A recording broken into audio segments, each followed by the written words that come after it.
तर बावनकुळे यांनी या आंदोलनावर टीका केलेली आहे, तसंच याला पाठिंबा देणाऱ्यांवर देखील त्यांनी टीका केली आहे। तर हे आंदोलन म्हणजे नौटंकी असल्याचं बावनकुळे म्हणालेले आहेत। धर्मेंद्र प्रधान यांनी पेपर फोडला का असाही सवाल त्यांनी करत विरोधकांकडून राजकारण सुरू असल्याची टीका केली आहे। तर ही दृश्य आपण या ठिकाणी पाहतोय। अभिजित दिपके यांनी आपलं उपोषण सोडलेलं आहे। गीतांजली वांगचूक यांच्या हस्ते ज्यूस पिऊन त्यांनी आपलं उपोषण सोडलं। मात्र आपण उपोषण सोडत असताना इथे जाणून बुजून अँब्युलन्स पाठवण्यात आली। चेंगराचेंगरी व्हावी या उद्देशानंच ही अँब्युलन्स या ठिकाणी पाठवण्यात आली असा आरोप अभिजित दिपके यांनी केलेला आहे। तर जोरदार निशाणा अभिजित दिपके यांनी सरकारवर साधलेला आहे आणि तीव्र शब्दात त्यांनी टीका केलेली आहे। हे सरकार नीच असल्याचं म्हणत त्यांनी या ठिकाणी ही अँब्युलन्स मुद्दामहून रिकामी पाठवल्याचं म्हटलं आणि दिपके यांच्या उपोषण सोडल्यानंतर ही आक्रमक प्रतिक्रिया त्यांनी या ठिकाणी दिली। अजूनही जंतर मंतरवर सीजेपीचे सगळे हे कार्यकर्ते स्टुडंट्स या ठिकाणी आहेत आणि मोर्चा काढण्यावर अभिजित दिपके या ठिकाणी ठाम आहेत। मोर्चाची तयारी सुद्धा त्यांनी केली आहे। अनेक युवक यामध्ये सहभागी झालेत। मात्र पोलिसांचा संपूर्ण गराडा या संपूर्ण परिसरामध्ये आहे। संसदेचं अधिवेशन सुरू आहे, त्यामुळे देखील जंतर मंतरवरून इथून मोर्चा निघू नये यासाठी मोठा बंदोबस्त या ठिकाणी आहे। जंतर मंतरच्या अगदी मैदानाच्या बाहेर देखील मोठा पोलीस बंदोबस्त लावण्यात आलेला आहे। तर अजूनही ही गर्दी वाढतेय। सकाळपासून हळूहळू आंदोलक या ठिकाणी जमण्यास सुरुवात होतीये आणि आता सीजेपीचे हे अभिजित दिपके या सगळ्यांना मार्गदर्शन करताना दिसतायत। मोठ्या संख्येने आंदोलक जंतर मंतरवर जमलेले आहेत। या ठिकाणी अभिजित दिपके यांनी शांततेने आंदोलन करायचं आहे, शांततेत मोर्चा काढायचा आहे हे या ठिकाणी सांगितलेलं आहे। कुठेही गोंधळ होऊ नये आणि आंदोलन दाबलं जाऊ नये यासाठी म्हणून अभिजित दिपके यांनी शांततेने आपलं हे आंदोलन सुरू राहणार आणि आम्ही मोर्चा काढणार यावर ठाम असल्याचं त्यांनी म्हटलंय। ही मोर्चासाठीची पूर्ण तयारी आहे, मात्र जंतर मंतरवरून अद्याप हा मोर्चा बाहेर निघालेला नाही। मोठा बंदोबस्त या ठिकाणी आहे। मोर्चाला परवानगी नाहीच, त्याचबरोबर मोर्चा निघू नये यासाठी आज सकाळी इथे लाठीचार्ज देखील करण्यात आलेला होता।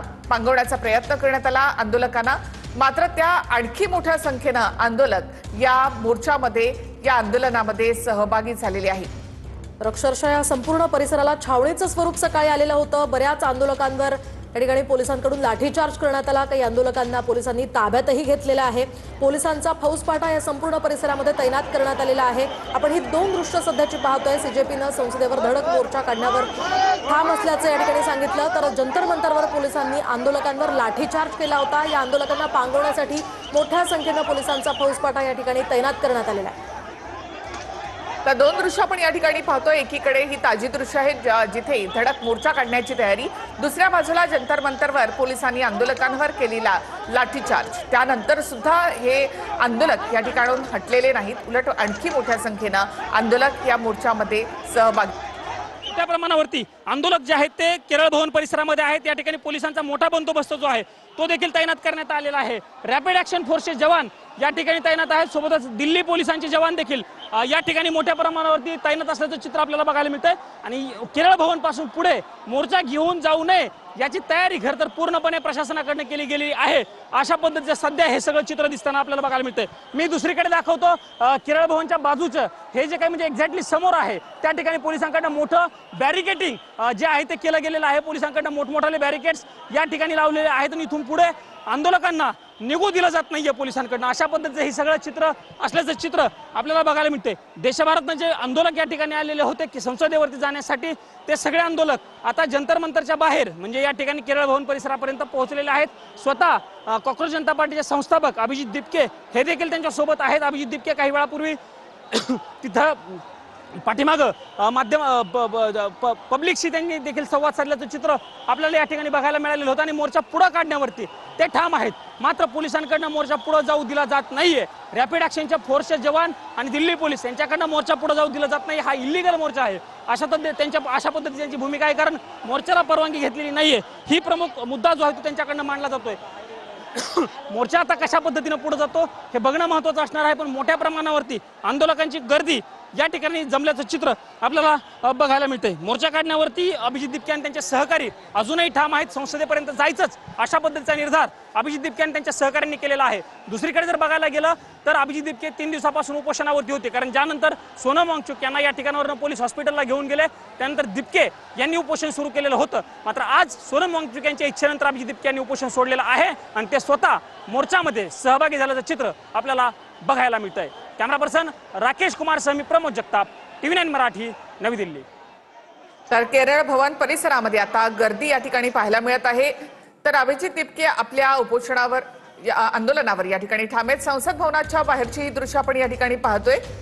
तर संसद भवनावर मोर्चा काढण्यासाठी अभिजित दिपके या ठिकाणी ठाम आहेत आणि आंदोलक जे आहेत ते जंतर मंतरवर या ठिकाणी आहेतच, मात्र इतर परिसरामध्ये देखील मोठ्या संख्येने आंदोलक जमा झालेत।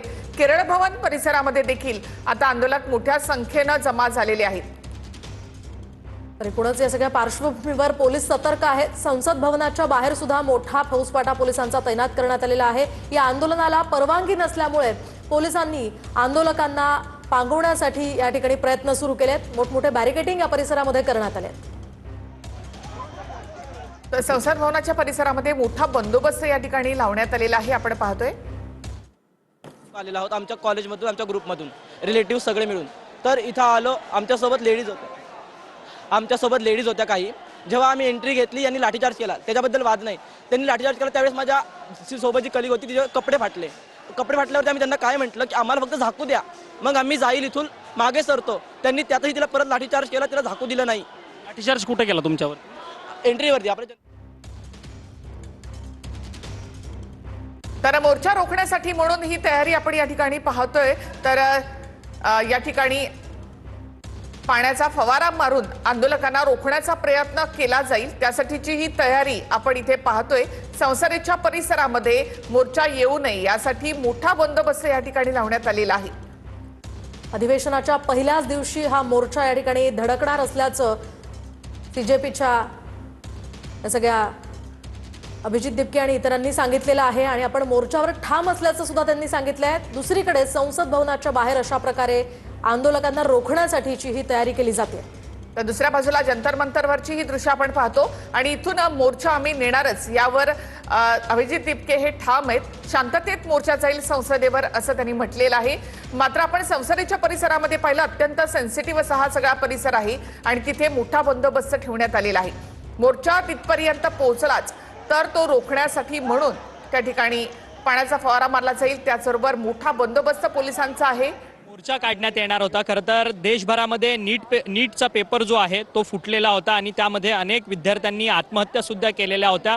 त्यामुळे कुठेतरी शिक्षण मंत्री, केंद्रीय शिक्षण मंत्री धर्मेंद्र प्रधान यांनी याची सगळ्याची नैतिक जबाबदारी घेऊन आपला राजीनामा द्यावा या मागणीकरता कॉक्रोच जनता पार्टीकडनं खरं तर दिल्लीतल्या जंतर मंतर या ठिकाणी आंदोलन सुद्धा करण्यात आली। गेल्या 20 दिवसांपासून सोनम वांगचुक यांच्या प्रमुख उपस्थितीमध्ये आमरण उपोषण देखील या ठिकाणी करण्यात आलेलं होतं, परंतु दिल्ली पोलिसांनी सोनम वांगचुक यांना 2 दिवसांपूर्वी दिल्लीतल्या हॉस्पिटलमध्ये भरती करण्यात आलेलं आहे आणि हे आंदोलन जे आहे ते दडपण्याचा कुठेतरी दिल्ली पोलिसांकडनं प्रयत्न केला गेला, अशा पद्धतीचा दावा जो आहे अभिजित दिपके जे कॉक्रोच जनता पार्टीचे प्रमुख आहेत त्यांच्याकडनं या संदर्भात करण्यात आलेला होता। परंतु आज संसदेच्या अधिवेशनाचा, पावसाळी अधिवेशनाचा पहिला दिवस आहे आणि या अधिवेशनाच्या दरम्यान खरं तर संसदेवरती हे संपूर्ण आंदोलन जे आहे ते तरुणांकडनं काढण्यात येणार होतं आणि सध्या जंतर मंतर या परिसरामध्ये आपण आहोत आणि आपण पाहू शकतो की मोठ्या संख्येने तरुणांचा आवाज जो आहे तो बॅरिकेडिंगच्या पलीकडनं आपल्याला येताना पाहायला मिळतोय।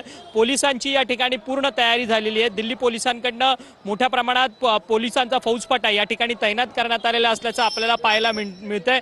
सेंट्रल रिझर्व्ह फोर्सेस असतील किंवा दिल्ली पोलीस असतील, हे सर्वच या ठिकाणी तैनात झालेले असल्याचं आपल्याला पाहायला मिळतंय आणि अशी पोलीस यंत्रणा जी आहे ती ठिकठिकाणी रस्त्यावरती दिल्लीच्या तैनात करण्यात आलेली आहे, कारण की दिल्लीमध्ये संसदेचं पावसाळी अधिवेशन सुरू आहे आणि यामध्ये कोणताही अनुचित प्रकार घडू नये याकरता पोलीस प्रशासन जे आहे ते मोठ्या प्रमाणात या ठिकाणी तैनात करण्यात आलेलं असल्याचं आपल्याला पाहायला मिळतंय।